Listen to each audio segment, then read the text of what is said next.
여러분 반갑습니다. 오늘 강성열 철학TV 제22강은 늦잠꾸러기 철학자 데카르트 제1편이 되겠습니다. 여기가 이제 데카르트고 누워서 잠자다가 좌표를 발견했다고 하는 그런 이제 그림입니다. 늦잠꾸러기 철학자 나폴리 이야기가 나오고 나폴레옹 이야기, 그 다음에 파리와 좌표 이야기, 예, 그런 이야기를 좀 꾸며봤습니다. 데카르트는 근세 유럽의 철학자이자 수학자이자 과학자입니다. 그래서 근대 철학의 아버지라고도 불리고 해석계학의 창시자 불립니다만 어쨌거나 합리론의 대표 주자입니다. 데카르트는 1596년 프랑스 토렌 지방이죠. 인근에 있는 소도시 라에의 법관 귀족 가문에서 태어났습니다. 아버지는 시의원이었고 그러나 어머니는 그가 태어난 지 14달이 못 돼서 돌아가시고 말았습니다. 그래서 외할머니 밑에서 자랐기 때문에 어린 시절에 몸이 무척 허약했다고 그래요. 자, 나폴레옹은 미래는 일찍 일어나는 사람들의 것이다. 이렇게 말을 했는데요. 아시다시피 나폴레옹은 이탈리아계 프랑스인으로서 원래는 이제 콜시카 섬에서 변호사의 아들로 태어납니다. 그러나 결국에 이제 세인트 헬레나 섬, 그 아프리카의 고도에 거기에서 죽게 되는데요. 집안 형편이 어려워서 프랑스 최하위 군사학교를 졸업한 나폴레옹은 탁월한 군사적 재능으로 프랑스 혁명 전쟁을 승리로 이끌고 1799년에는 쿠데타를 통해서 집권합니다. 그래서 35살의 젊은 나이에 황제 자리에 오르죠. 여기는 이제 엘바섬에 유배했던, 엘바섬은 좀 가깝습니다만은 세인트 헬레나 섬은 아주 멀리 음, 보내버렸죠. 자, 그러나 혁명을 퇴보시키고 다시 말하면 공화정을 무너뜨리고 제국을 건설했다. 그래서 이제 베토벤의 에로이카 이제 일화가 있는데요. 베토벤이 작곡한 이 에로이카는 원래 나폴레옹에게 경의를 표하기 위해서 보나파르트라고 하는 이름을 붙였다고 그래요. 그러나 나폴레옹이 황제에 등극하자 이름을 영웅적인 교향곡으로 바꿔버린 겁니다. 베토벤, 황제, 나폴레옹. 자, 그럼에도 이제 전체 유럽을 정복해서 프랑스 제국을 수립하긴 했지만, 그럼에도 자유와 민주주의 이념을 유럽에 전파했다는 공로가 있어요. 그래서 세계사의 변혁을 이끌어냈는데, 이와 관련해서 철학자 헤겔은 나는 말 위에서 도시를 살펴보는 황제를 그 절대정신을 보았노라. 자기 철학에 나오는 영웅, 이걸 갖다가 이제 나폴레옹으로 상정하고 있습니다. 이것은 마치 그 알프스 산을 넘었을 때 그 나폴레옹 사진 그림이죠. 자, 그러나 예외 인물이 있습니다. 나폴레옹이 미래는 일찍 일어난 사람의 것이라고 얘기했지만 예외 인물이 바로 데카르트인데 데카르트는 13살에 입학한 라프레시 콜레조 예수의 학원에서 건물입니다. 일어나고 싶을 때까지 오래 자도 괜찮다는 허가를 받았습니다. 그래서 늦게 일어난 데카르트의 버릇은 일생 동안 공부에 큰 도움이 됐는데 전기 작가인 바이에는 철학과 수학의 분야에서 데카르트가 남긴 중요한 업적은 그의 아침 잠자리에서 이루어졌다. 천장을 보고 이제 좌표를 생각해낸다. 왜 그의 늦잠을 용이했을까요? 그것은 건강과 관련이 됐습니다. 조금 전에 말씀드린 대로 데카르트의 어머니는 데카르트를 낳은 지 13개월 만에 돌아가셨는데 데카르트에게 마른 기침과 창백한 안색을 물려주었습니다. 그래서 몸이 너무 약해서 의사들조차 데카르트를 포기할 정도인데 극진하게 건강을 돌봐준 유모 덕분에 정상적인 생활을 합니다. 데카르트 이후로 유모에게 많은 그 유산을 남겨줍니다. 자, 꼬마 철학자라는 별명인데요. 데카르트가 평생 침대에 누워 사색하는 습관이 들고 조용한 곳에서 골똘히 생각에 잠기는 버릇이 들자 주 고등부 평정관이었던 아버지는 꼬마 철학자라는 별명을 붙여주었는데요.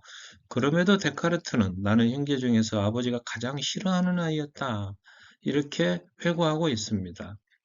이것은 사르트르가 아버지 없는 어린 시절은 축복이었다. 이렇게 말한 것과 괴를 같이 하는데요. 아마 아버지를 싫어하고 싫어하는 오이디푸스 콤플렉스의 발현이 아닌가 이런 추측을 해봅니다. 데카르트는 다른 형제들하고도 별다른 정을 나누지 못했고 늘 자주 혼자 여행을 다녔고 대신에 친구들에게 마음을 쏟긴 했습니다만 또 사팔트기 인형을 제일 좋아했다고 그래요. 그리고 성인이 되어서도 장애인들에게 홍합을 가졌는데요. 이것은 데카르트가 아바시오팔리아라고 하는 일종의 보행 장애인 기호증을 앓는 것이 아닌가. 이 아바시오필리아라고 하는 것은 교정기나 깁스를 하거나 휠체어를 탄 사람에게 성욕을 느끼는 증후군, 일종의 변태 성욕입니다. 데카르트는 학교 교육에 불만을 가지고 있었다. 허약한 체질 탓에 조금 늦은 나이로 예수가 운영하는 라플레시 콜레지에 입학을 했습니다. 그래서 8년 동안 철저한 중세식 인본주의 교육을 받았는데 선생님은 데카르트가 똑똑하고 부지런하고 분명히 단정하고 내성적이지만 승부욕이 강하고 수학에 특별한 재능이 있다고 평가했지만은 데카르트 자신은 구시대적 교육 방식에 불만을 품고 교과서를 잡다한 지식의 쓰레기라고 비난을 했습니다.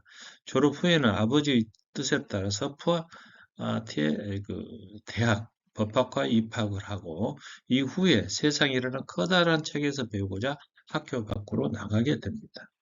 졸업 후에 지원병으로 입대를 하게 되는데요. 30년 전쟁이 일어나자 독일에 출정을 합니다. 30년 전쟁은 로마 카톨릭 교회 나라들과 개신교 국가들 사이에 벌어진 일종의 정교 전쟁인데 장소가 주로 독일에서 일어났어요. 베스트팔렌 조약을 체결해서 전쟁을 마무리했습니다만은 이때부터 독일 안에서 가톨릭과 루터파, 칼뱅파 같은 개신교가 서로 동등한 지위를 유지하게 됐다. 자, 어쨌거나 이 전쟁터의 병영의 침대에 누워서 천장에 붙어 있는 파리를 보던 이 데카르트가 그 위치를 찾아내는 방법을 연구하다가 수학의 그 좌표계를 착안했다. 이런 설이 있습니다. 잠은 10시간씩 잔다. 근데 파리 교회는 아버지의 친구 집에 조용하게 이렇게 글을 쓰던 이 데카르트인데 데카르트가 가자 갑자기 이제 이것이 북적이는 아카데미로 변하고 말았습니다. 많은 사람이 몰려 들었다는 거죠. 그래서 아무도 모르게 교회 다른 곳으로 거처를 옮겼는데 아버지 친구가 그를 수송을 하는 도중에 우연히 길에서 데카르트의 몸종을 만나서 집을 가르쳐 달라고 하자 할 수 없이 이제 안내를 하게 됐습니다. 그래서 아버지 친구가 오전 11시쯤 돼서 문구목으로 이렇게 들여다보니까 침대 창문을 열고 데카르트가 침대에 누워 있는 거예요. 그리고 생각에 잠겨 있다가 몸을 반쯤 일으켜서 침대 곁에 있는 작은 책상에다가 이렇게 메모를 하고 또 누웠다가 다시 몸을 일으켜서 메모를 하고 그리고 한 30분쯤 하고 일어나서 옷을 입더라 그런 얘기입니다. 이와 관련해서 데카르트가 30대 무렵에 친구 발자크라고 하는 작가 있죠. 발자크에게 보낸 편지에 이런 내용이 나옵니다. 나는 여기서 매일 밤 10시간 잠을 잡니다. 아무 걱정거리도 없어서 잠을 깨는 법이 없죠. 한참 자고 있노라면 내 정신은 숲과 정원과 황홀한 궁전을 소유합니다. 그럴 때면 동화에서나 상상할 수 있는 온갖 즐거움을 맛보며 나도 모르는 사이에 낮에 꿈꾸고 그리워하던 것을 밤에 그것에 섞지요. 잠에서 깨면 나의 만족은 더욱 완전해지며 또 내 모든 감각이 그것을 느낍니다. 오늘 강의를 좀 마무리하겠습니다. 데카르트는 근대 철학의 아버지이자 해석의학의 창시자로 불립니다. 나폴레옹은 미래에는 일찍 일어난 사람들의 것이다고 말했지만 데카르트는 거기에서 예외 인물로서 늦게 일어나는 버릇이 오히려 공부에 도움이 되었다. 그의 늦잠이 요양된 까닭은 건강과 관련이 돼 있고 병영의 침대에 누워서 천장에 붙어 있는 파리를 보고 그 위치를 찾다가 좌표계를 창안했다. 그리고 잠은 10시간씩 충분히 잤다. 그런 얘기인데요. 이 다음에 이제 데카르트 2편, 3편이 이어지겠습니다. 오늘도 영상이 좋으셨다면 구독과 좋아요 부탁드리며 시청해 주셔서 감사합니다.